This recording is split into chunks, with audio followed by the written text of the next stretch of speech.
App promotion పై ED ఎదుట hero Vijay Devarakonda విచారణ ముగిసింది. చట్టబద్దమైన గేమింగ్ యాప్స్ ను మాత్రమే తాను ప్రమోట్ చేశానని విజయ్ స్పష్టం చేశారు.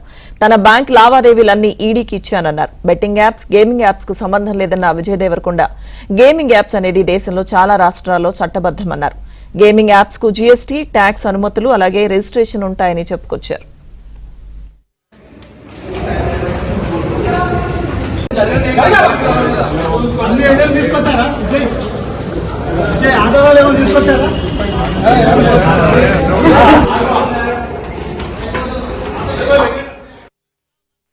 హెడ్లైన్స్ స్క్రోలింగ్ లో ఇల్లీగల్ బెట్టింగ్ యాప్స్ లో నాకు పిలిచారని స్క్రోలింగ్ నడుస్తుంటది, హెడ్లైన్స్ నడుస్తుంటది నాకు తెలుసు.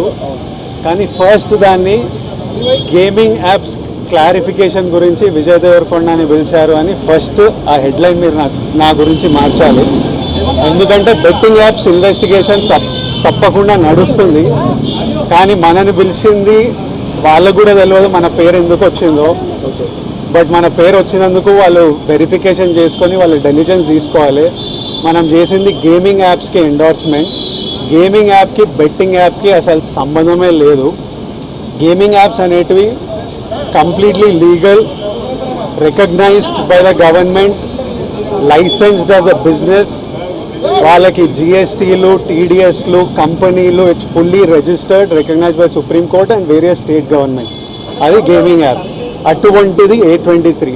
ఇప్పుడు క్విక్గా డౌట్ ఉన్న వాళ్ళకి క్విక్గా మీరు గూగుల్లోకి వెళ్ళి టాప్ గేమింగ్ యాప్స్ అని కొడితే కొన్ని వస్తాయి. A23తో సహా My11 Circle, Dream11, MPL, Zupi ఇట్లాంటివి కొన్ని వస్తాయి.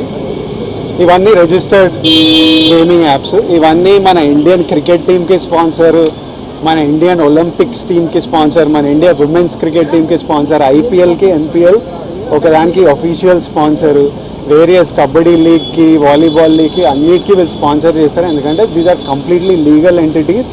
ఇండియన్ ఒలింపిక్స్ టీమ్కి స్పాన్సర్ చేయాలంటే లీగల్ ఉండాలా వద్దా? సో ఫస్ట్ ఆఫ్ ఆల్ ఈ గేమింగ్ యాప్స్ని, ఇల్లీగల్ బెట్టింగ్ యాప్స్ని మీరు సపరేట్ చేయాలి. అది జర్నలిస్ట్గా మీ రెస్పాన్సిబిలిటీ. నా మీద మీకు ఆ రెస్పాన్సిబిలిటీ ఉండాలని కోరుకున్నా. కానీ మన పేరు వచ్చింది కాబట్టి కొన్ని క్లారిఫికేషన్స్ అడిగారు. ఆ clarification account details, transaction details ఏంటి ఆ కంపెనీ అవన్నీ పంపించేసినాము. ఇంతటితో సమాప్తం. Thank you. ఇప్పుడు legal apps geo location lock ఉంటుంది. మీరు కొంచెం రీసెర్చ్ చేసి ఈ యాప్ A23 యాప్ తెలంగాణలో వాడాలని చూడండి. అది ఓపెన్ కాదు. ఓపెన్ అయ్యి మీకు మెసేజ్ వస్తుంది, ఈ ఏరియాలో మీరు అలౌడ్ కాదు అని. పర్టికులర్ కొన్ని స్టేట్ గవర్నమెంట్స్ లీగల్గా అలౌ చేశాయి, కొన్ని స్టేట్ గవర్నమెంట్స్ అలౌ చేయలేదు. సో అది క్లారిఫికేషన్.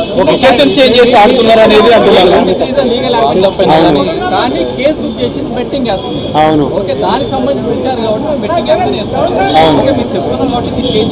Thank you.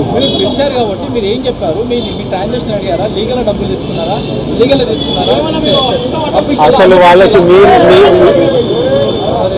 మీకు చెప్పింది వాళ్ళకి చెప్పడం జరిగింది. వాళ్ళ డెలిజెన్స్ ప్రకారం contracts, app details, agency details, financial details అన్నీ తీసుకుంటారు. అది తీసుకున్నారు.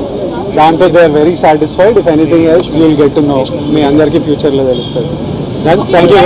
ఇప్పుడు మన దాంట్లో రైటో రాంగో మన దేశంలో డిసైడ్ చేయడానికి సుప్రీంకోర్టు ఉంది, స్టేట్ గవర్నమెంట్లు ఉన్నాయి. వాళ్ళు ఓకే అంటే మనకు డిస్కషన్ ఉండకూడదు. So I think they are the bodies to decide what is right.